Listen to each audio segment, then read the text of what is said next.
Welcome to Astana Times Now. I'm your host, Asiya Stubaldina. In this broadcast, we will examine the European Parliament's recent passage of the EU-Kazakhstan Enhanced Partnership Agreement, increasing British business community interest in Kazakhstan's privatization program, and the recent OSCE Ministerial Council in Vienna, among other stories. Let's get started. The European Parliament recently approved in Brussels an enhanced partnership and cooperation agreement with Kazakhstan, the EU's first such document with a Central Asian nation. 511 out of 654 present Parliament members voted in favor, 115 voted against, and 28 abstained. The document will come into full effect after it is ratified by all EU member states. 18 out of 28 EU nations have ratified the agreement so far. Voting went very well. The absolute majority of all European deputies from all political groups voted in favor of the agreement. Of course, there were some votes against, but the overwhelming majority voted in favor. The European Parliament and the European Union recognize the important role of Kazakhstan in the region, in Europe and in the world. Kazakhstan has always been a solid, loyal and very reliable partner for the EU. I believe the ratification of this agreement is the first step, including towards visa regime simplification, but is certainly a matter of time. The things do not go fast in the European Union. The European Union is a very huge ship, which is quite hard to turn, but it has already started. This demonstrates the EU interest in cooperation with Kazakhstan as one of the region's leading countries. Kazakhstan's national oil and gas company, Kazmunaygaz, and China National Petroleum Corporation recently put into operation a new compressor station along the 7.5-kilometer Turkmenistan-Uzbekistan-Kazakhstan-China gas pipeline. The compressor will help the pipeline deliver Central Asian gas to China and ensure gas delivery to southern Kazakhstan.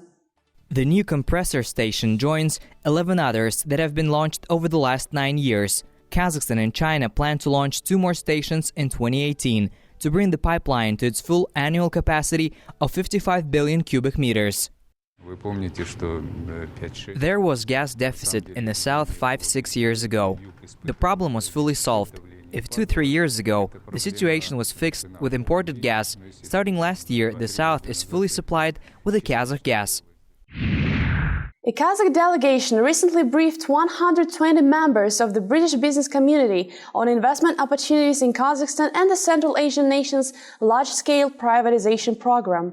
British companies were briefed on the privatization progress of Kazakhstan's national companies, including within the Samruk-Kazna National Welfare Fund and its subsidiaries. British Minister for Investment at the Department for International Trade and co-chair of the Intergovernmental Commission, Mark Garnier, said Britain is interested in increasing investment in Kazakhstan. He also said Kazakhstan's privatization program is important to attracting UK and other investment. Following the event, a big British delegation will visit Kazakhstan and will get familiar with our portfolio companies, so that they will be able to analyze in detail the opportunities opened up by strategic partnership and privatization program. Following the briefing, the Kazakh and British representatives said they hope to see more cooperation in innovation and technology, subsoil use, vocational education, nuclear power, and public-private partnership projects. I see a huge potential for cooperation in various fields. I am particularly glad that the IT industry is moving in the right direction in Kazakhstan. The country plays a big role in the Eurasian space and serves an example for other countries. The Kazakh government recently approved the Digital Kazakhstan program, which will include a digitization of its economy and government services. Officials hope the program will add $5.94 billion to the Kazakh economy by 2025. Digitalization is expected in 4 key areas: creation of high technology, digital infrastructure, reaching out to the nation's most remote areas, development of human capital, digital transformation within all areas of the economy, and the digitalization of government and public services. The project is part of Kazakhstan's efforts to become one of the world's 30 most developed states. Creation of a digital ecosystem will serve as a driver for new startups. Tax preferences will also be offered. We hope to launch a startup boom in IT at the exhibition facilities. Once again, I call upon an active involvement and support for these projects and productive work. Kazakh Foreign Minister Kairat Abdrahmanov praised during the recent 24th Ministerial Council of the Organization for Security and Cooperation in Europe in Vienna, Kazakhstan's global peacekeeping efforts. The meeting of 57 present member states focused on security challenges, including cybersecurity, small arms and conventional ammunition, the fight against human trafficking, economic participation, and the Transnistrian settlement process. The Kazakh foreign minister noted the importance of the Astana Declaration, signed at the 2010 OSCE summit.